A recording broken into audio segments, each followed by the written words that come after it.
Assalamu alaikum, dear students and respected viewers. As you know, we are reading history and our topic is post-Mauryan period. That's our chapter. And before this, we talked about the Sangam age, the Sangam literature, early South Indian kingdoms, and we also defined the meaning and other things regarding the Sangam. And Sangam basically means assembly, as I told you. And in our first lecture, we talked about the Cholas, and then we talked about the Pandavas, and today we have to talk about the Cheras. Now we have to talk about the Cheras. We will talk about the Cheras kingdom. This kingdom was in South India also, as the other two, like as Cholas and the Pandavas. That means this kingdom was mainly in the North India, not in the South India or in the Middle India, but it was in South India. And we will also talk it the other two kingdoms, that is Cholas as well as Pandavas. They were also in South India. And this kingdom was very powerful as the other two kingdoms. But as you know, this is history. Someone comes and leaves the stage, and the other person comes and he takes the stage. Now it was the time of Cheras, and they came on the stage and they started the ruling South. The Cheras were also known as Keralaputras.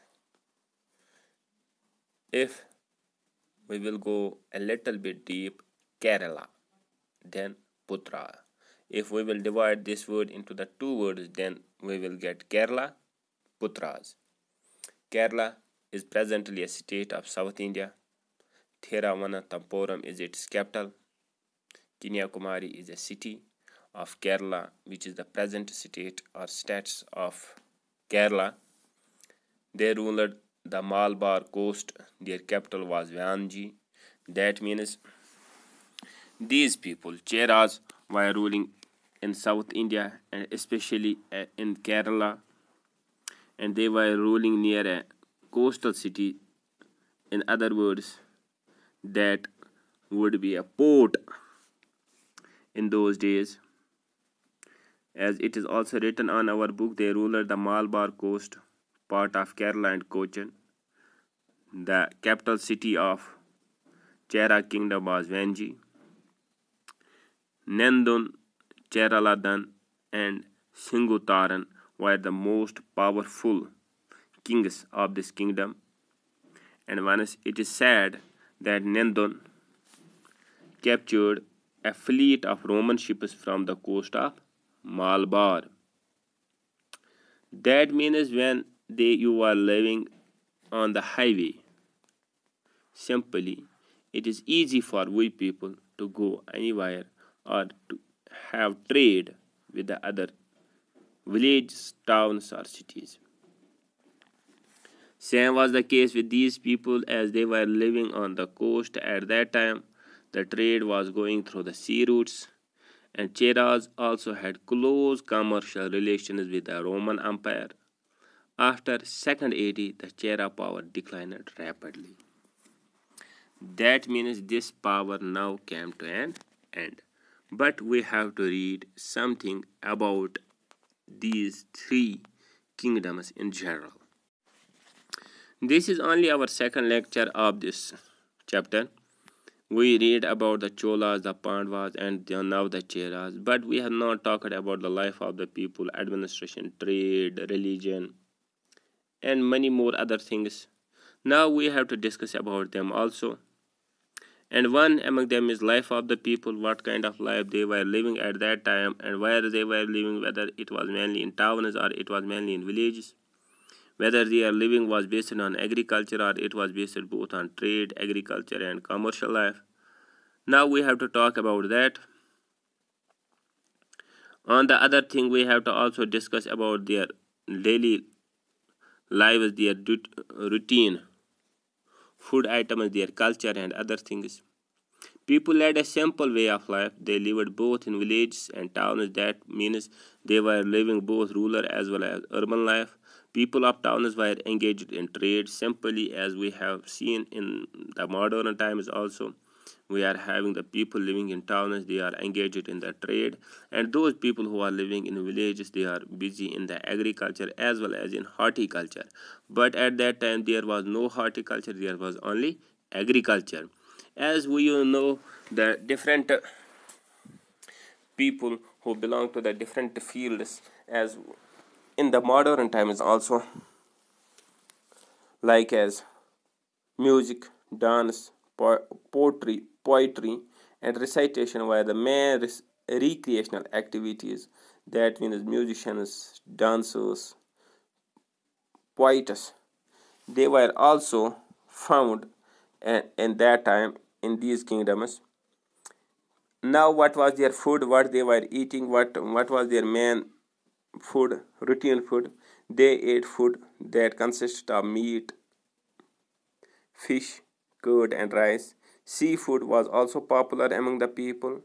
Now, if we will see in our today's life, we don't have seafood, or I will say that seafood is not popular in Kashmir because we are not living near to any sea, and these people were living near the seas. Either they were in Tamil Nadu, Kerala, Maharashtra, or Karnataka. Are you getting my point? Now, if we will talk about the Cheras, they were living on a coast. That means they were living on the sea, near the sea, and seafood was found, and it was very popular.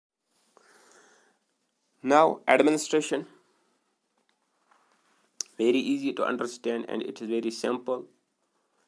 As we talked in the other chapters about the administration, about the king, about the rule, simply we have to talk here, as it was a monarchical form of government, not a democratic form of government which is present in the present era. It was a monarchical form of government. When it is monarchical form of government, then we can easily understand that the king is at the top, and he sometimes appoints some ministers. The supreme authority was king, who was assisted by the council of ministers. That means they were helping him. They were helping him. That means they were in power with the will of the king. That means they can't do anything against the king, but they can only advise on the important matters to the king. And a large number of chiefs called Sabha, which is very known to us. That is why it is called, in the previous lecture we discussed about the Sangha, the Sangam age. The Sabha advised the king on the important matters. The state also maintained a large army. The main income for the kingdom came from land revenue, taxes on the sale of goods and trade. As I told you, the income, and we have been reading from the very earlier that the main occupation of the people are agriculture, and the revenue comes from the agriculture. But these people were living on the coast, and they have good trade relationships with the other countries, with the other people. That means they were also getting the revenue from the trade, from the goods and trade. And that is why this kingdom would be very strong, because of its trade. This kingdom or southern kingdom had abundant natural resources, because we already talked that the income was from land revenue as well as from the trade. And for the purpose of trade, if somebody will ask you that they were trading, but what were the items they were trading with the other countries? First of all, they have natural resources. That means the southern kingdom had abundant natural resources. So India have good trade relations with the other countries, which were those countries, for example, East Asia, China, and Rome. Trade was through the sea routes, because at that time there had no been airlines or railways, and now the trade was going through sea routes. The main item of trade were pearls, stones, spices, textiles, timber, and other luxury items. That means these items which I told you here, which I named, they would be exported, not imported. Are you getting my point? That is why this kingdom was good in its economy. The kingdom became rich, very clear, as the Roman merchants paid for the Indian articles in gold coins. That means whatever the Indian traders were exporting to the other countries, to the other people, which we told here, those countries which I called here like as East Asia, China and Rome, they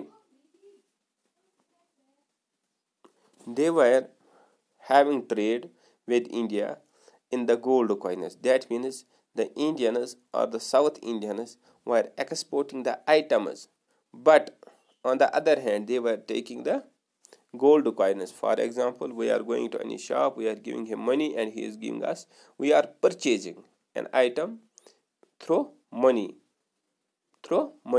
but the other people who were from the other countries, they were purchasing these items in gold coins. Many Roman objects have been found. The kingdom became rich as the Roman merchants paid for the Indian articles in gold coins. Many Roman objects have been found by archaeologists. The word Yavana is mentioned in the Tamil records. It was used to call the Romans who visited the port for trade.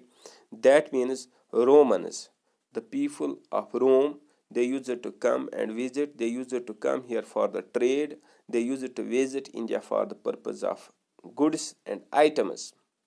And it is not a myth. It has been found by the archaeologists. So the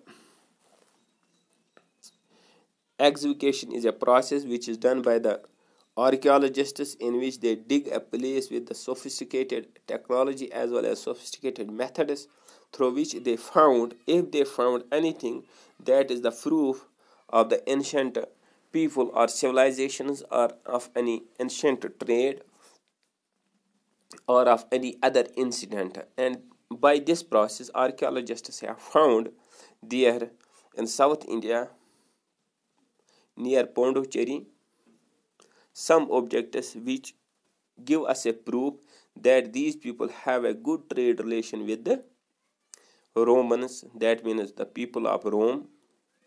And Yavana is a word which was used by the Indians for the Roman people, for those Roman people who used to come for the purpose of trade.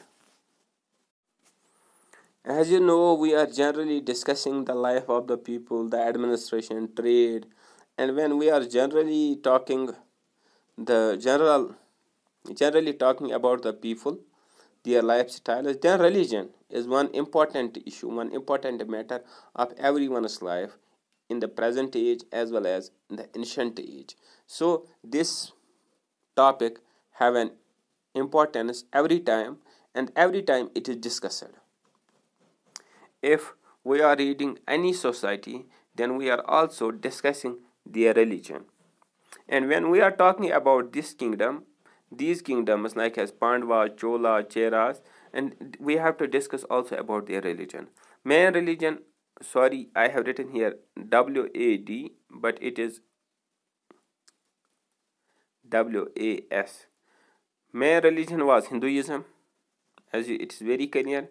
There were no other religion in India at that time. It was only Hinduism, Buddhism, and no, we have not found and Jainism, and we have not found like Christianity, Islam there. And even Islam was not present at that moment because it is thousands and thousands of years back. But if they were Hindu, but the kings and the people were also tolerant towards the other religions, that means other religions like as Buddhism, Jainism, they were not ignored or they were not totally eliminated, or this society was not in discriminative nature towards the other religions. But in the same society, Brahmanas, as I told you various times, they are the upper caste of Hindu religion. They enjoyed high position in the society as they received also land grants. Lord Vishnu was mainly worshipped by rich people. People also worshipped their local gods and goddesses. Murugan was considered as the god of war. He was greatly respected. As you are very small, you don't know exactly, but I want to give a little bit of information regarding Hindu religion. As we Muslims have only one God, that is Allah, and a messenger, that is Prophet Muhammad sallallahu alaihi wasallam, and we mainly worship only Allah. But these people, Hindus, they have lakhs and crores of gods and goddesses. They worship for the different purposes, different gods and goddesses, for the purpose of rain, for the purpose of fire, for the purpose of sun, for the purpose of wealth, for the purpose of fight, for the purpose of war. So they have kept various gods for the different jobs and works. And that is why here it is written that Lord Vishnu was mainly worshipped by the rich people, right? And Murugan was considered as the god of war. Now, when they were in trade relationship with the Rome, that is presently Italy, and Rome has remained itself the hub of Christianity, or the house of Christianity, where Christianity followed, spread to other nations or the people of the world. In other words, this is the central place of Christianity. As we Muslims have Makkah, Medina, this Christianity have its central place or position in Italy. So the Romans were in trade relations with these people, with the South Indians, and Saint Thomas. It is basically ST is considered as Saint Thomas. The discipline of Jesus Christ arrived in Malabar in 52 AD. He spread Christianity in South India. Northwest. Now Christianity also arrived in India. We have to talk about the northwest sides. From around 200 BC, a number of small kingdoms migrated to across the northwestern borders. They were small in size and weak in power. These places, they made their own kingdoms, small kingdoms, because they were already small in size. But Chandragupta Maurya, or the Mauryan Empire, as you know, it had declined. When this information got by the other foreign kings, they started invading India. Foreign invaders who ruled on the Indian soil were Indo-Greeks, the Pahlavas, the Shakas, and the Kushans. That means we are talking about the post-Mauryan period. We are talking about the post-Mauryan period. That means it is that very period which is after the Chandragupta Mauryan period, right? And with its decline, it was divided into the small kingdoms and small places. And these, one among them was northwest, and this north, as it is North India, West India, presently Punjab, Gujarat, and other states. When these foreign kings came to know that the Mauryan Empire had declined, and they started arriving in India. And who were those people who came and who after that they ruled India? They were Indo-Greeks, the Pahlavas, the Shakas, and the Kusanas. Now we will talk about the Indo-Greeks. The Indo-Greeks who were ruling in Iran. They were not basically ruling in India, they were ruling in Iran and northern Afghanistan. But when they came to know that the Mauryan Empire declined, because Mauryan Empire was very strong and it was not easy to defeat them in war, or it was not easy to go with war against the Mauryan Empire. But when they came to know, Indo-Greeks came to know, because they were also in our neighborhood, they came to know that the Mauryan Empire declined. They came to India and conquered different parts of India, right? These people came to be known as Indo-Greeks or the Bactrian Greeks, right? Among the Indo-Greek kings, Menandar was very powerful king. He extended his empire to Gujarat. He ruled for 25 years. His capital was Sakala, presently Sialkot in Pakistan. After that, we will discuss, this was a little bit information regarding the Indo-Greeks. We have to talk about the Pahalwas and the Kushanas, that we will discuss inshallah in the next lecture.